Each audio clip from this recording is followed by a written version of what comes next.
Hello, my name's Katie Rushworth, and today I'm going to show you how to stake different trees, depending on the situation that you want to plant them.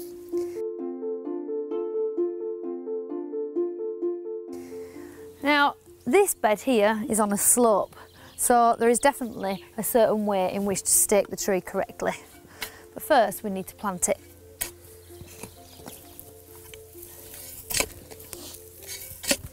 When planting any tree, you want a hole which is much bigger than the pot.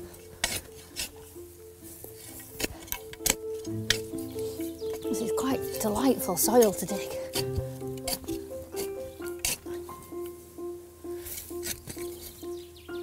Now, some people say when planting a tree, you should plant a square hole. Some people say it should be round. Today I'm going with round.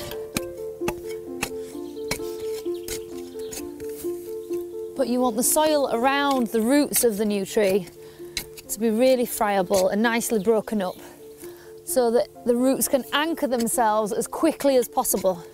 The sooner your tree can become established and happy in its new home, the sooner you will reap the rewards of all the beautiful fruit this should give us. This is a pear tree.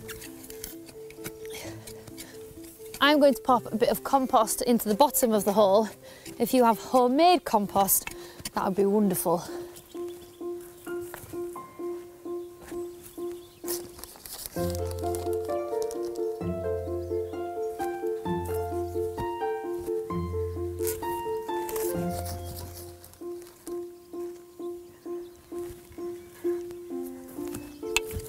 I'm just going to gently fork that into the bottom of the hole.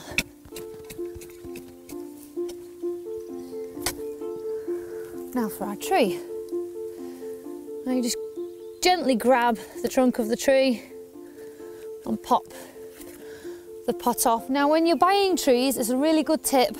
If you look at the bottom of the pot and you can see its white roots through the hole, you know that it's well rooted, and that's what you want, a really good set of roots on the tree.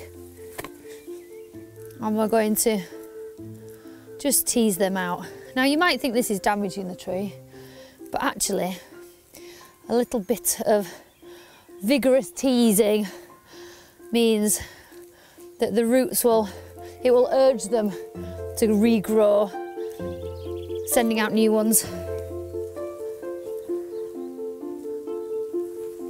And then I'm going to backfill all around the tree, breaking up any large clumps of soil,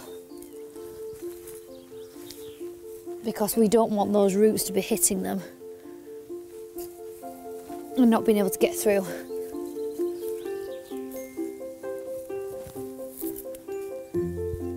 Okay. And then be really firm with the heel of your boot, because we don't want any air pockets around the roots.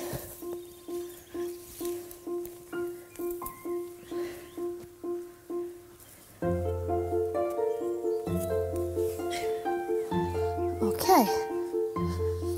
Now it's time for our stake.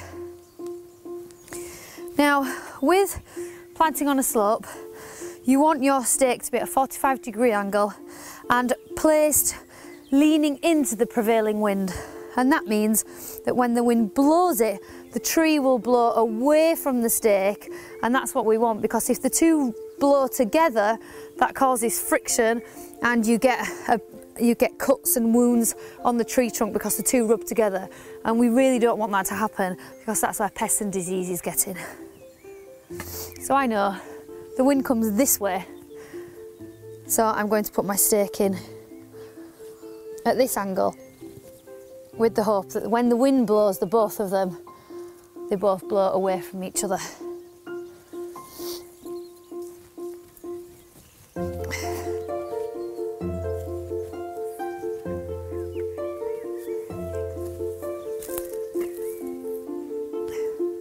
You want to place your stake just out from the root ball of the tree. And hopefully, given that the soil is nice, we want at least 2/3 of this tree stake buried.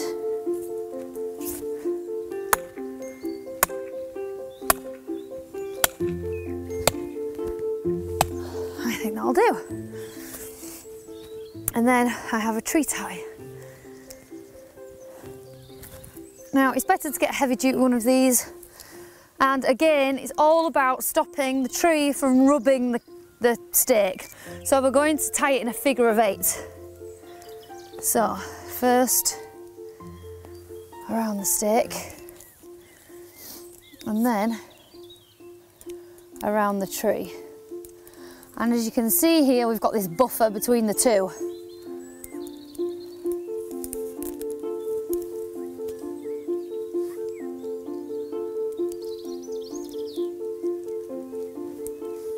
Giving them some added protection like a tree guard is often a good idea if you live rurally and you have any problems with deer or rabbits.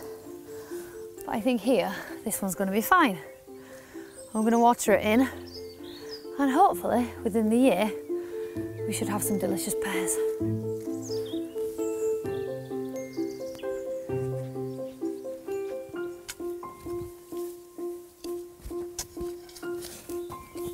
Now, in early spring, it's possible to buy hedges and trees, what we call bare rooted, which means that they have no soil and they're in no container when you get them.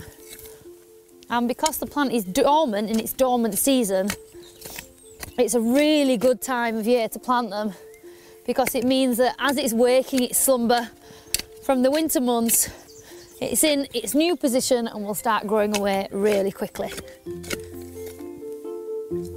And the staking for a bare rooted plant is different again. Now, before I plant my tree, I'm going to put my stake in.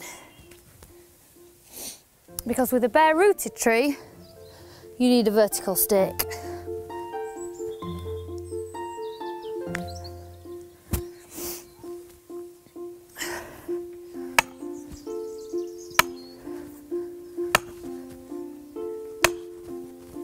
Okay, right. Now, as with any tree, it's really important that this faces the prevailing wind.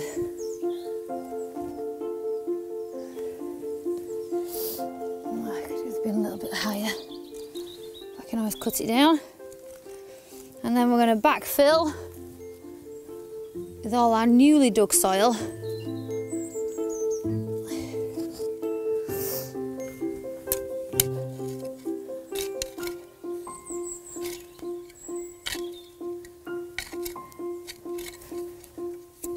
Now, I haven't put any compost in the bottom of this hole, but what I will do is mulch around the top of the tree,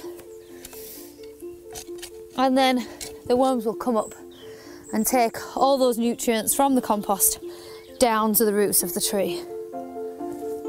Now I'm going to firm that in.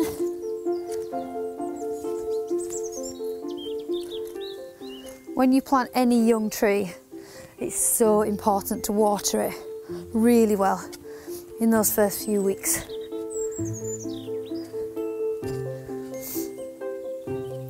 Okay, now for my tree tie. And we're going to do the trusted figure of 8 again to stop any rubbing happening between the tree trunk and the stake itself.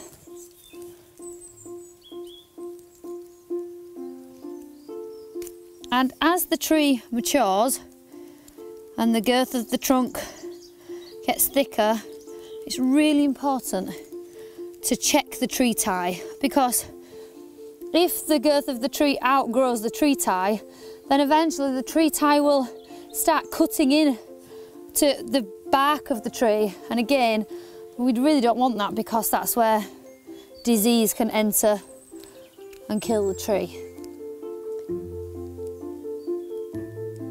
And then you could always, if your tree tie is a little big for now, just screw it into the stake, and then it's going to hold up exactly where you want it.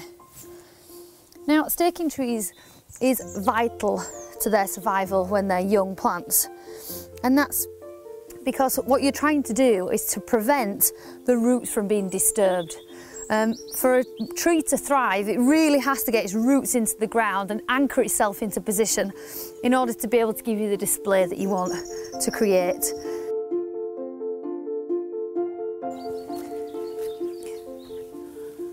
Now, this tree has definitely suffered a little bit with the prevailing wind that comes over this hedge, and you can see its growth is really stunted all the way up the stem.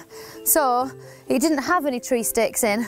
We're going to make sure that it does from now on, and hopefully it should mean again that the roots are not disturbed as much by all this rocking. You can see it's really flexible all the way up there, and that should mean it should be able to recover and get itself nice and anchored into the soil.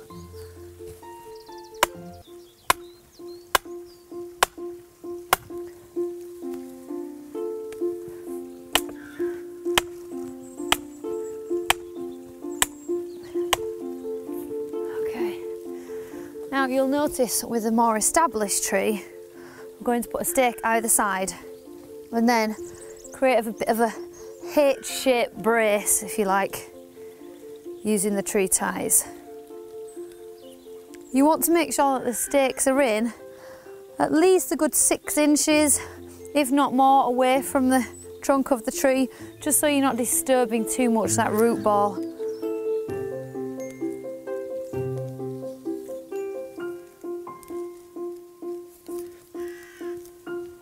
And then the other one is going to go on the other side.